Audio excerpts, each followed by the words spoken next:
been really nice to meet you.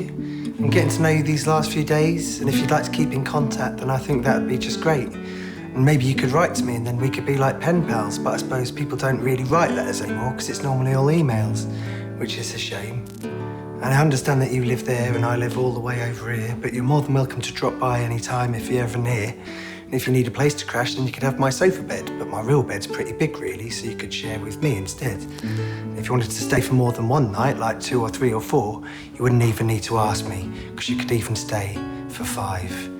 And I could show you around all the places that I hung out as a kid, and if that sort of thing interests you, I could show you what I did. But if it doesn't, then maybe we could just go out for a walk, or we could stay in and sit in silence and not even have to talk. And if after thinking about it, you wanted to move yourself in bit by bit, then I'll empty half a shelf for you where your toothbrush could sit. And if after thinking about it, you want to move yourself in all at once, then I think that that would be all right too, and I'd jump at the chance.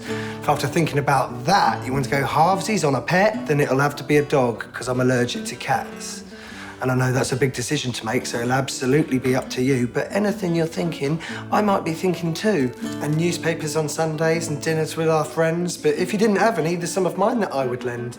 And then a few weeks after that, we could think about getting married and pick out spots for honeymoons wherever threshold should be carried. Then a few weeks after that, we could think about family options. But if one of us was barren, we could look into adoption. Because there are a lot of children out there that don't have a mum or dad, but I reckon we'd make good ones. Or at least ones not so bad.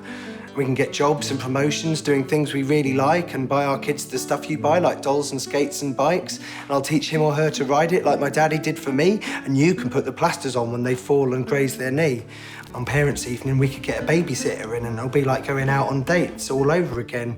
And we'd send them off to university and comfort each other when they're gone, and I'll hold you in my arms and tell you term time's not that long. We'd attend a graduation ceremony and embarrass them with photos, because by that time I don't suppose there'll be many things we'd go to.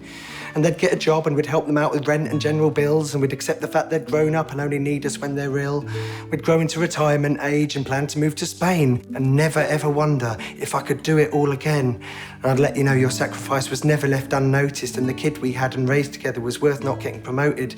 And maybe you'd get irritated by my constant snoring. But then again, maybe I would find your stories boring. But me and you, side by side, walking hand in hand, would know even little arguments are all part of the plan. And when we're old and fat and grey with twinkling in our eyes, I'll love you and forgive you for looking at those other guys. And when we're sick and tired and grumpy and the days are wet, I'll make sure even those days are the days we don't forget. And I'll bet spending my life with you will make us want to live forever. And maybe we'll be lucky and our lives will end together. For knowing you, these last few days has turned my life around. And I thank my maker every day for this person that I found. Or we could just leave it